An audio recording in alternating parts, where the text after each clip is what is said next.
Well, good morning, everyone. Today, we are focusing our attention on the southwestern Pacific, specifically looking at the current state of affairs in New Zealand.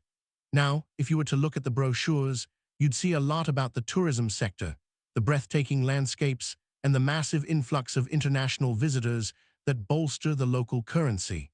And while that's a vital part of their economy, it isn't the most pressing issue facing the average Kiwi today. Some might argue that the biggest long-term challenge is education, particularly the funding of vocational training to meet the needs of a modern workforce.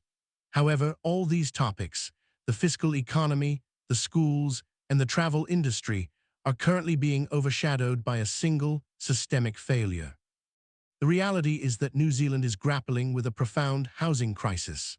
Over the last decade, we've seen property values in cities like Auckland and Wellington skyrocket to levels that are simply unattainable for the younger generation.